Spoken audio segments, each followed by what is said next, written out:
The wind swept hard across the barren plains, carrying with it the dust of the dying day and the ghosts of men who had fallen long before. The sun was sinking into the horizon, bleeding orange and crimson across the endless Texas sky. The world was quiet, save for the creak of an old windmill and the cry of a distant hawk. In the silence there was grief, heavy, raw, and unforgiving. She sat beside the small mound of dirt that marked where her husband had fallen. His rifle lay across her lap, cold metal pressing against her trembling hands. The day before, he had gone out to guard the cattle from raiders. By sunset he was gone. What was left of him had been brought back by neighbors, lifeless, scarred, and pierced by a single arrow fletched with red feathers. Everyone in the settlement knew what that meant. It was the mark of the Comanche. The settlers had spoken of vengeance.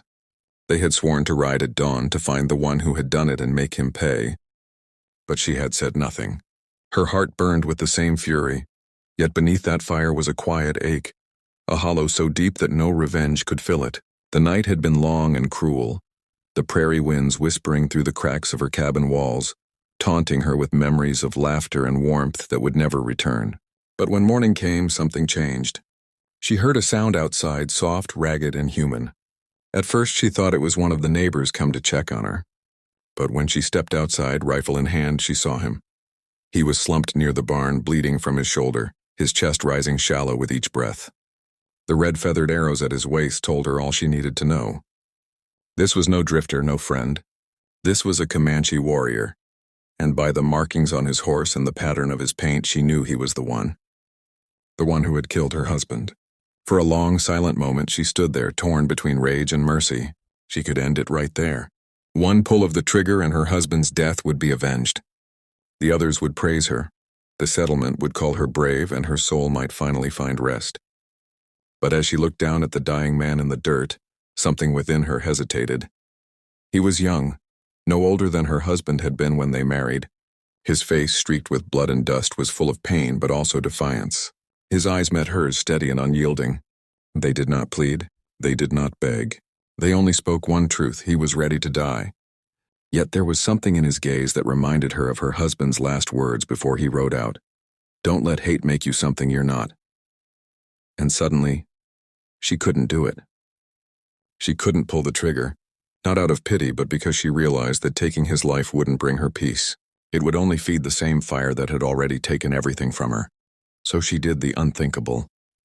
She dragged his body inside the barn, tore a strip from her dress and pressed it against his wound. His blood was warm, soaking through the fabric and her trembling fingers. Each heartbeat that pulsed beneath her touch reminded her that he was human, not the monster her grief had made him. Through the night she worked by lamplight, cleaning the wound, stitching the torn flesh with a needle meant for mending clothes. He groaned, sometimes waking, sometimes slipping back into feverish dreams. When he spoke, it was in his tongue, harsh and musical, words she didn't understand. Still she stayed.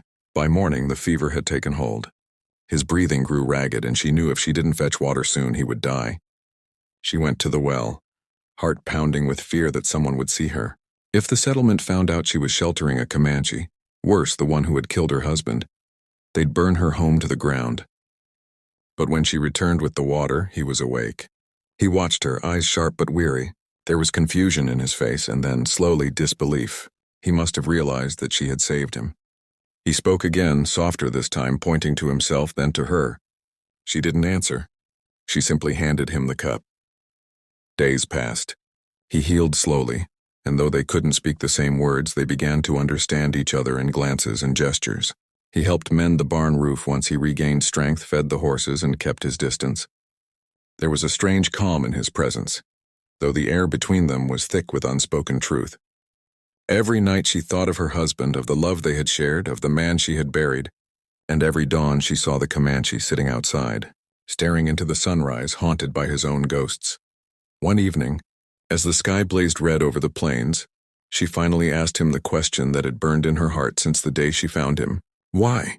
Her voice trembled, but her eyes didn't waver. He looked at her for a long time, his jaw tightening, his expression unreadable. Then with slow and deliberate motion, he reached into the pouch at his side and pulled out a small charm, feathers bound with leather and beads. He held it up to the light, then placed it gently in her hand. His voice was low when he spoke, but the words were heavy with meaning. He pointed toward the horizon where the sun dipped behind the hills, then to himself, and finally to her heart. It wasn't much, but she understood. He hadn't meant to kill her husband. It had been a battle, chaos, rage, fear. Both men had been soldiers of their own kind, trapped in the endless cycle of vengeance that ruled this wild land. That night, she couldn't sleep.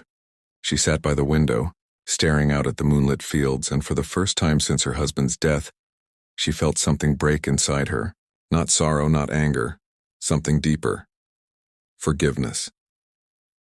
It came quietly, like the first light of dawn, spreading warmth through the cold corners of her heart. By morning, she knew what she had to do. When the Comanche awoke, she handed him his bow, his horse's reins, and a small pouch of food. He looked at her with silent gratitude, his eyes softer now, almost human in their sorrow. He touched his chest, then hers, as if to say, "Our blood has been shared." Then he rode off toward the rising sun, disappearing into the vast expanse of the plains. As the light grew, she stood on the porch, the wind brushing her hair, the land around her alive with the sound of morning. Somewhere deep inside, she felt her husband's spirit watching, not with anger, but with peace.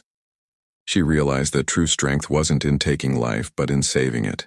The dawn had brought her truth, and it set her free.